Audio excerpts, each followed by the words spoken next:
warahmatullahi wabarakatuh. Selamat pagi anak-anak semua. Gimana kabar kalian hari ini? Sehat ya?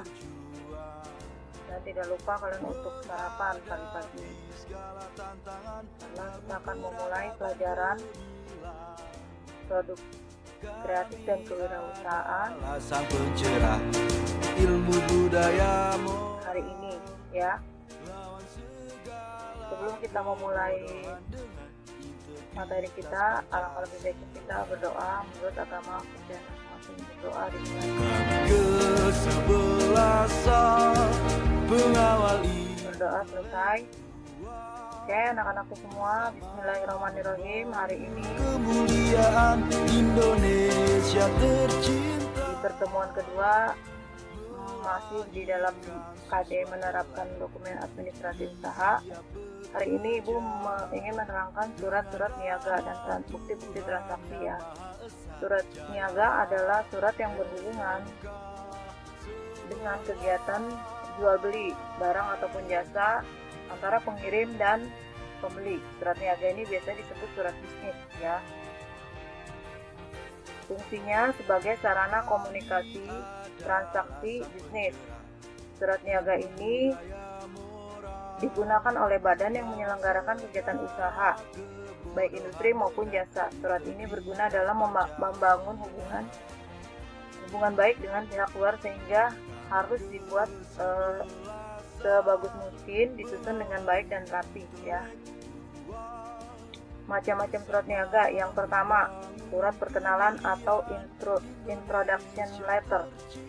Di sini maksudnya surat niaga berasal dari penjual kepada calon pembeli yang berisi informasi tentang suatu produk. Tujuan surat ini menyampaikan informasi agar pembaca tertarik dengan produk yang dihasilkan dan berlanjut untuk memesan produk. Kedudukan surat ini cukup lemah ya, makanya harus dibuat selengkap dan semenarik mungkin. Nah, ini contoh surat perkenalan, introduction letter. Lanjut ke surat permintaan penawaran, letter of inquiry. Di sini adalah surat permintaan penawaran, juga dapat disebut sebagai surat permintaan daftar harga dari calon pembeli. Surat ini merupakan tanggapan atas perkenalan atau perusahaan-perusahaan yang mengadakan pameran yang lagi diselenggarakan. Nah, ini feedbacknya, istilahnya menawarkan surat kepada calon customer-nya atau pembeli. Ini contohnya ya, surat permintaan penawaran. Kalian bisa baca. Ilmu budaya moral. Lanjut ke surat penawaran. Tadi permintaan penawaran, sekarang surat penawaran ya. Surat ini disebut juga dengan offer. Kedudukan surat ini lemah, harus digunakan dalam bentuk yang menarik, bahasa yang baik dan sopan, serta untuk menyampaikannya secara lengkap. Informasi yang dibuat harus sesuai dengan barang yang ditawarkan dan jangan sampai menjerumuskan atau menipu customer, karena dalam surat itu isinya terlalu berlebihan misalkan. Contoh surat penawaran seperti ini ya, kalian bisa lihat.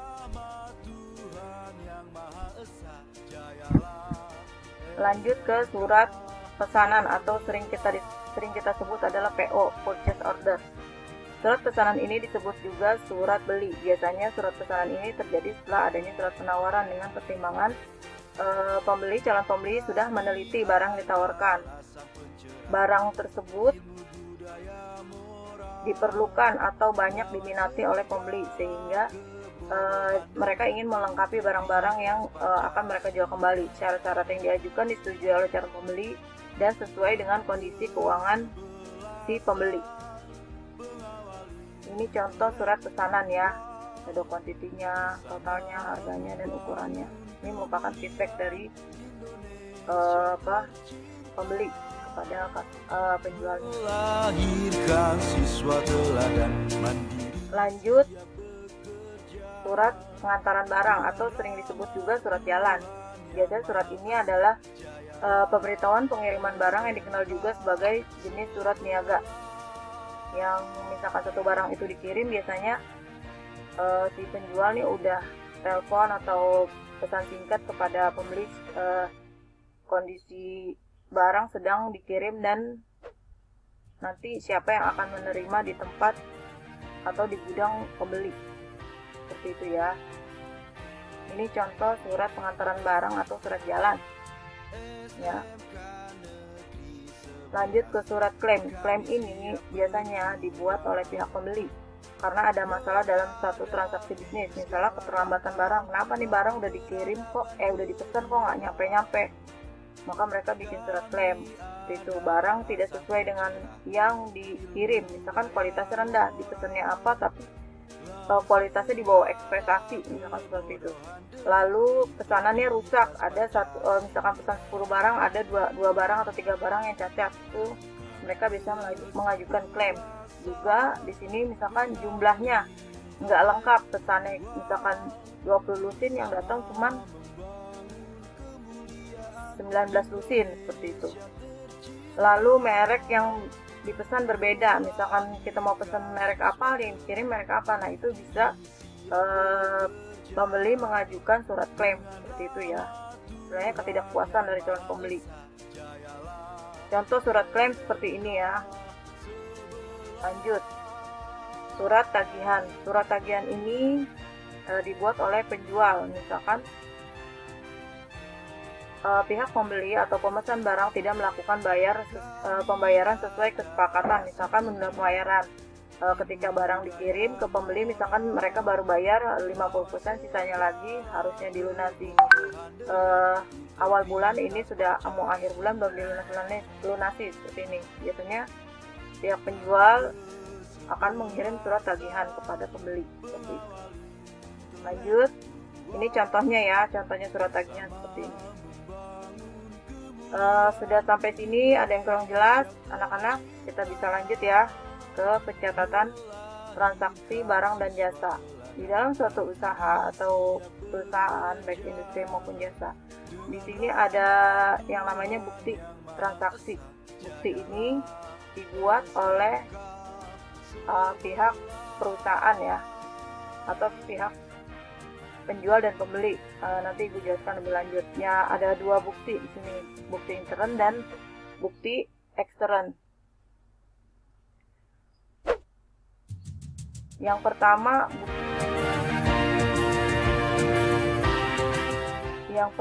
bukti intern. Di sini bukti intern ada 2 bukti, yaitu bukti kas masuk dan bukti kas keluar.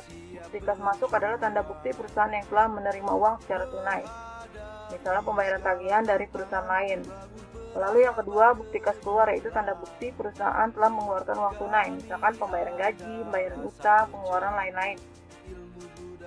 Lanjut ya ke bukti yang kedua, bukti transaksi ekstern. Bukti transaksi ekstern ini yang berhubungan dengan pihak luar. Tadi kan pihak intern perusahaan, nah ini pihak luar.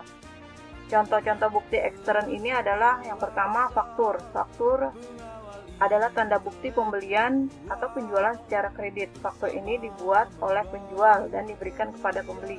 Bagi penjual disebut faktur penjualan, sementara bagi pembeli disebut faktur pembelian.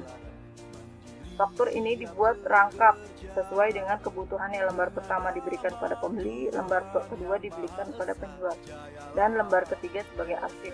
Gitu. Ini contoh faktur ya. Lanjut ke kwitansi. Kwitansi adalah bukti sejumlah uang ditandatangani oleh penerima uang dan diserahkan kepada yang membayar sejumlah uang tersebut. Lembar kwitansi terdiri dari 2 bagian. Sebelah kanan diberikan kepada yang membayar, sedangkan yang sebelah kiri adalah sebagai arsip untuk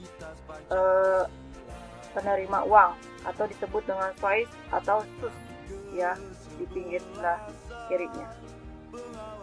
Nah, ini contoh kwitansi ya, ada yang udah diisi, ada yang masih blanko, yang kosong. Lanjut, nota. Nota adalah bukti pembelian sejumlah barang secara tunai. Nota dibuat oleh pedagang dan diberikan kepada pembeli. Biasanya nota ini dibuat rangkap 2. Lembar pertama diberikan kepada pembeli, lembar kedua sebagai arsip penjual. Ini contoh nota ya, blankonya. Nota debit. Lanjut, kita ke nota debit. Nota debit adalah bukti pembelian sejumlah uang secara tunai. Nota ini dibuat oleh pedagang kepada pembeli. Biasanya nota ini dibuat rangkap 2. Lembar pertama kepada pembeli, lembar kedua kedua sebagai arsip penjual. Contohnya nota debit seperti ini ya. Bisa kalian simak. Lanjut ke nota kredit. Nota kredit adalah bukti transaksi penerimaan kembali barang yang telah dijual, bukti persetujuan dari penjual atas permohonan pembeli untuk pengurangan harga karena sebagian rusak atau tidak sesuai dengan pesanan. Nah, ini contohnya ya, misalkan ini contoh nota kredit. Nah, kami telah mengkredit rekening saudara atas yang barang yang kami terima sebagai berikut. Nah, ini istilahnya pengurangan harga. Contoh, cek. Lanjut kita ke bukti transaksi yang keenam, yaitu cek. Cek adalah surat perintah yang dibuat oleh pihak yang mempunyai rekening di bank agar bank membayar sejumlah uang kepada pihak yang tercantum namanya di dalam cek tersebut. Pihak-pihak yang berhubungan dengan pengeluaran cek adalah pihak menarik, pihak yang mengeluarkan dan menandatangani cek. Yang kedua adalah pihak penerima, pihak yang menerima pembayaran cek tersebut. Ini contoh cek ya. Bisa kalian simak dari Bank BCA nih. Adalah sang pencerah. Nah, sampai di sini materi Ibu. Kesimpulannya kita bisa lihat di sini macam-macam surat niaga adalah surat perkenalan, surat permintaan, permintaan penawaran, surat penawaran, surat pesanan, surat pengantaran barang, surat klaim, dan surat tagihan. Yang kedua adalah pencatatan bukti transaksi, ada bukti intern dan bukti ekstern. Sampai di sini materi kita Ibu akhiri, dan jangan lupa lihat tugas-tugas kalian di Classroom ya. Kalau sudah, bisa kalian kirim kembali ke Classroom.